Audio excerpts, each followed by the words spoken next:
Okay, welcome back to the next episode, and this one is about the track plan. We'll have a couple episodes coming up, right, one after another. This is just going to be about the actual track plan itself, but then we'll have an episode on the actual electrical setup and also the complete LCS and legacy setup, and also a couple of custom things that I had to do to make it completely command control, and some things Lionel does not have instructions on that you can still do on certain accessories and tracks and things like that. So, but for now we're just going to talk about the track plan. So last time I left you, we just had a blank canvas basically, and now we basically have all our track down. So our basic track plan, you can see our plan here. We're split into two halves here. On this side, we basically have the yard. I've got 1, 2, 3, 4, 5, 6, 7 sidings here, and at the other end there's actually 2 that go into the engine house. Sort of wrapping around that is a grade that goes up and sort of around the yard, and then it goes over into the lift bridge and then the coal tipple. There's a lot of switches on this layout. I have up to 22 switches operational, and basically it gives a more interesting track plan of different things, of the way you can run the engines. You can see here I'm coming up the grade, I'm coming into the lift bridge here, and then I cross the lift bridge and then I actually go into the coal tipple. And this grade then continues, and it actually goes back here, and it's a little hard to see right from where I am right now, but there's a Rockville Bridge is sort of in the middle there where it goes over to, and then it'll go down and start going down the grade on the other side of the layout. Over here, coming off the Rockville Bridge, there's a switch, and the one side goes into the coal tipple and the other side will just come down this grade, which then goes and joins one of the main tracks coming in underneath the lift bridge. So this will go completely around the layout. When I come near the front here, it splits off. You can see it kind of goes to the left here, and then I'll go around the layout. It allows me to turn the locomotive around if I want to. And then I have 3 tracks here that are going to the other side of the layout, and you can see they're interrupted here by the lift gate, which I covered in one of my previous videos. So you can see if I lower the lift gate,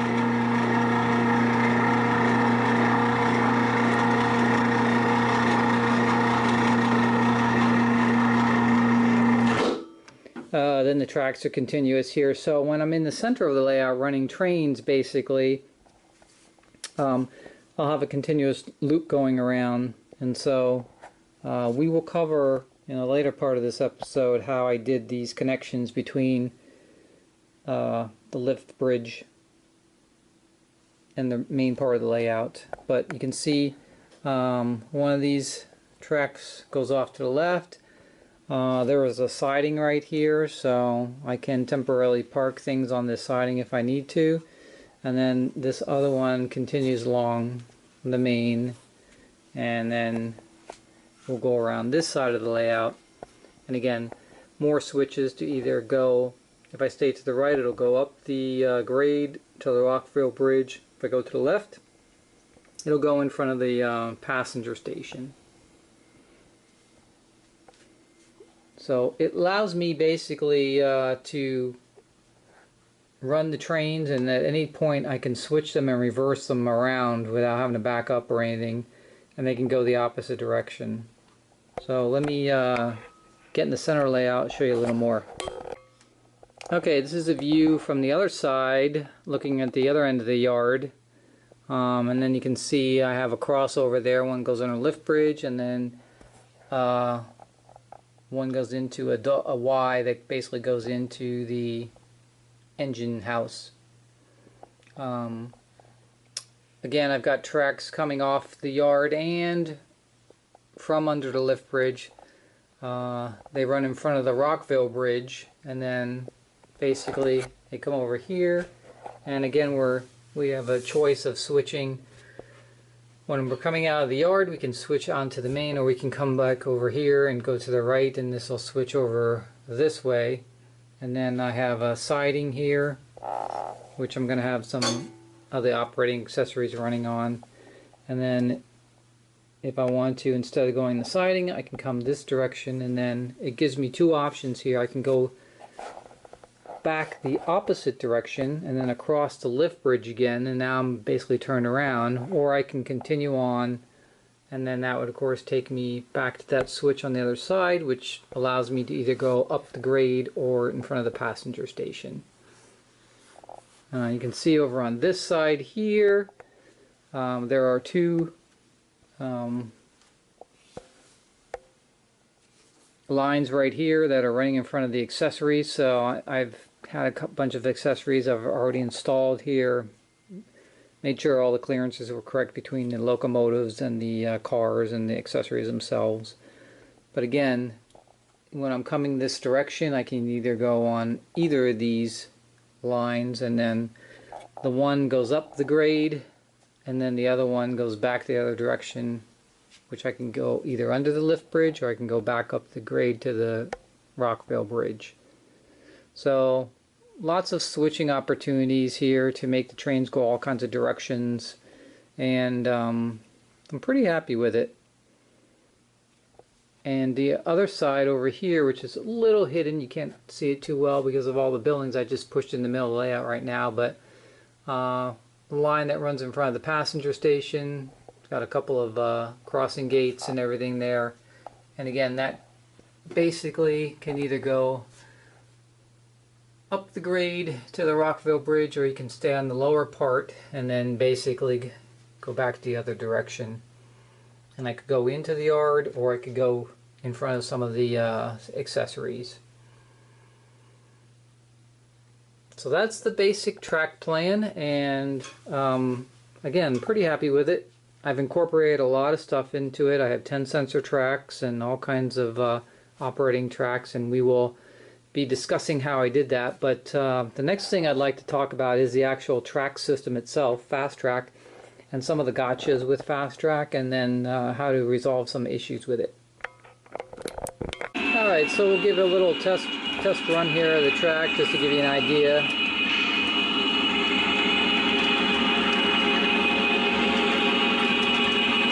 So I switched it back, and it's going to go in front of the passenger station now.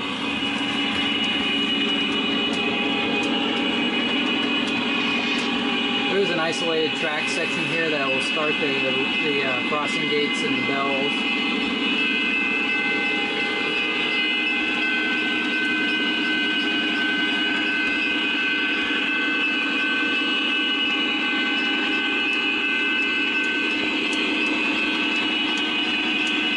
And we're going to lose it for a second behind all these buildings, but it's going to come around here pretty soon.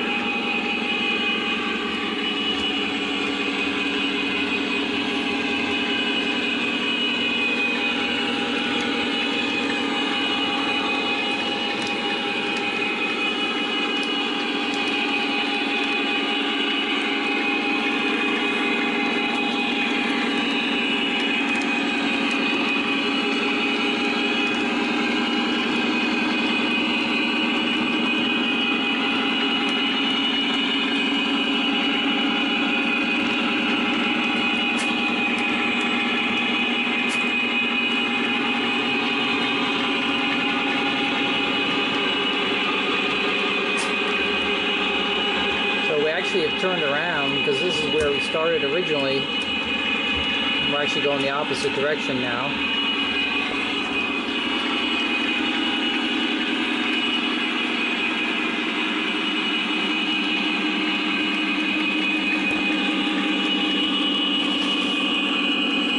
And it come through all the sidings for the accessories.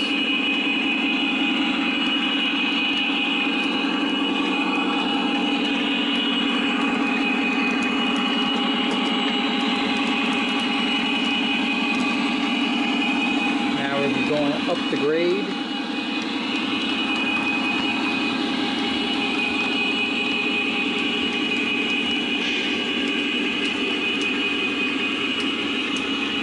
Across the lift bridge.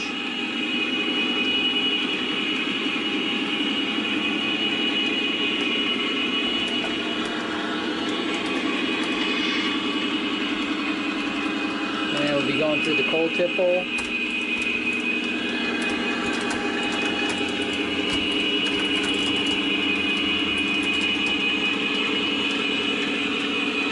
We'll be coming around and going across the Rockville Bridge.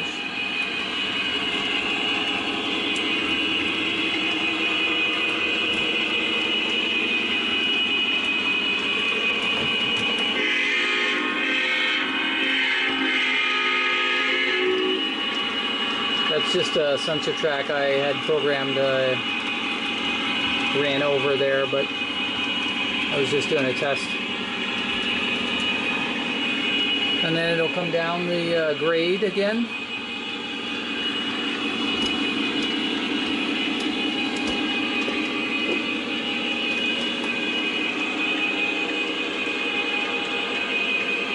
So now we're behind the passenger station instead of in front of it.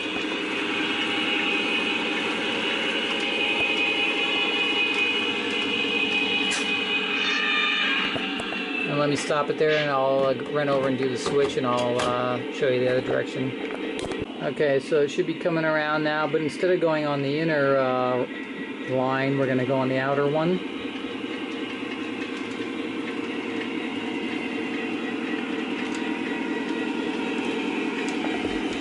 You can see this is where it crosses over the lift bridge.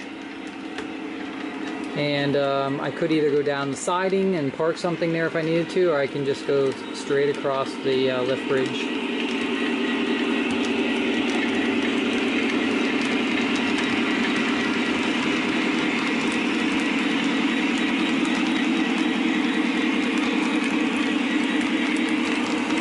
And now this time basically I'm behind the grade originally that went up to the lift bridge, and I'm going sort of behind the lift bridge.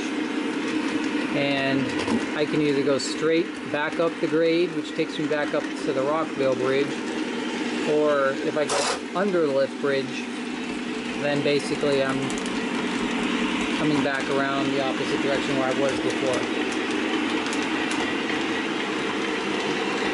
So basically with all the switches I have a nice way to make the trains go all different directions. I don't have to keep going the same round and round loop, and you know, I can program them all with the sensor tracks, and they can automatically keep switching back and forth between different routes.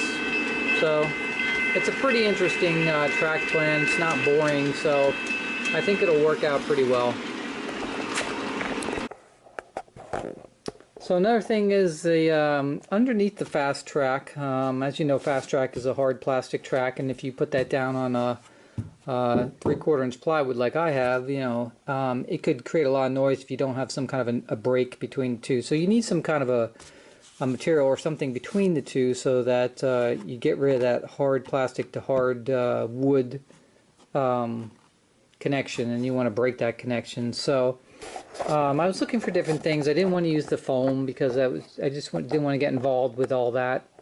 I want to, you know, I'm going to make a sort of a nice detailed layout, but I'm not going to go crazy like a lot of people do. So I didn't need all that to lay down all the foam. And plus the thing about the Fastrack and the connections, if it's not a solid, if you don't have your Fastrack down and it's really not solidly held to the layout somehow, it is definitely going to, you're definitely going to have connections problems in the future. So I decided that I would try to find another material, so I did. I found this material here, which is a fairly thin material, but it is a sound absorbing material that's used between floors in buildings.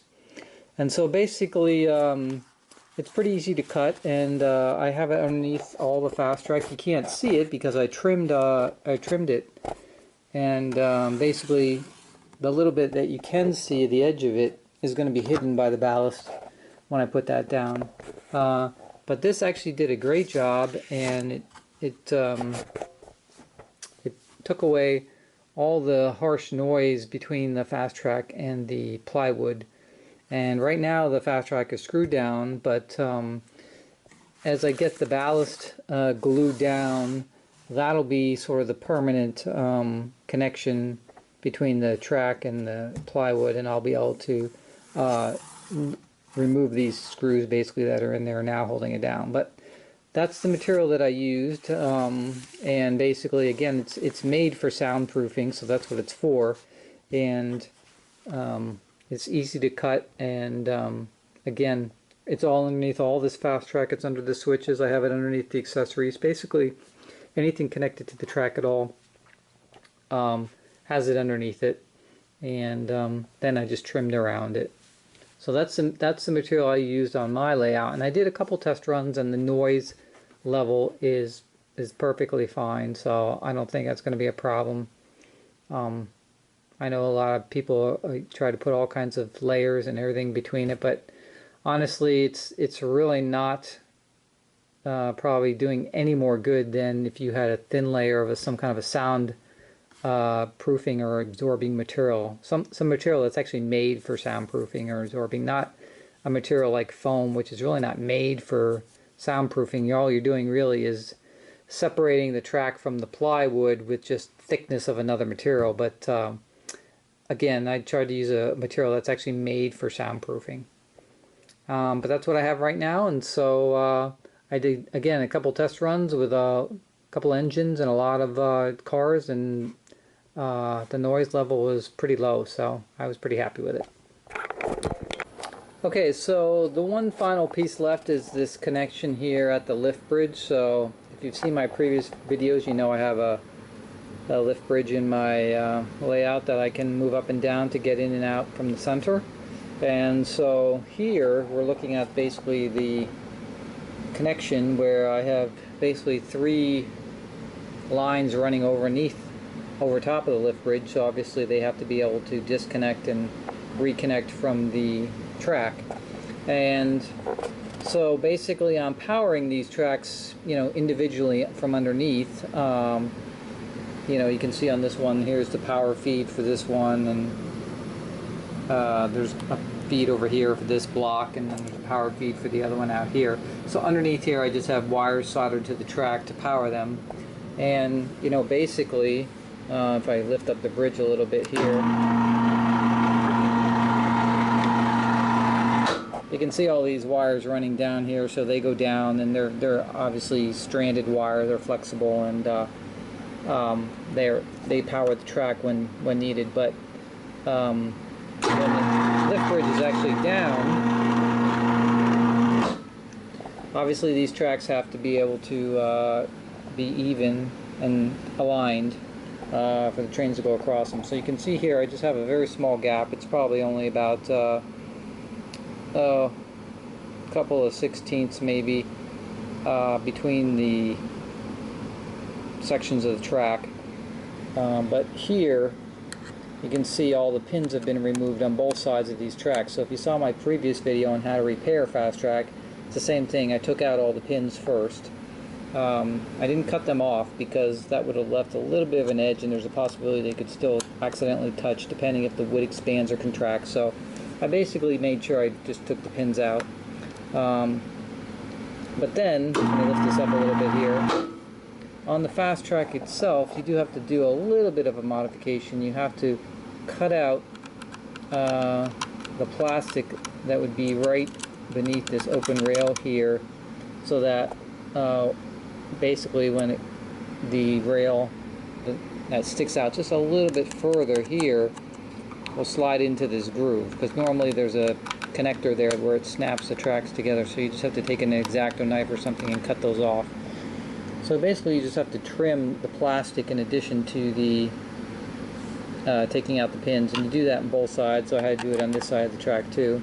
And then if you notice, I left sort of a overhang here from the lift bridge on all the tracks. So I basically lined them up so there would be a little bit of an overhang, at least a ½ inch to an inch. And they land on this soundproofing padding here. So basically, when the lift bridge comes down, they all line up perfectly because they land right on top of that, and everything's at the right height and everything's aligned correctly. I didn't want to put, I wanted them to overlap so it had something to rest on, and that edge wouldn't just be hanging over the, basically the seam between the main layout and the lift bridge. And so that's basically it. So I just took out the pins and then did a little removal of some plastic to make sure that all the rails would slide in and out of each other. And I did that obviously on both sides, and so it worked out really well, and it lines up perfectly. And I even had to do it over here on a really kind of a hard spot, which is a curve that was coming across the bridge, and the seam is actually right here, even though the bridge seam is way back here, so it's a couple inches sticking out there, but it still worked out and everything still lines up. So that's basically what I did. So each one of these is powered from underneath, and this one's actually a block section in the middle here, so this is actually powered by one of the ASC2 controllers on the LCS system, which I'll show you how that was hooked up later. But that's it. So again, that's the basic track plan, and it's you know, pretty good for such a small space that I'm in. And one thing I forgot to mention was that all the curves on the layout are 72s.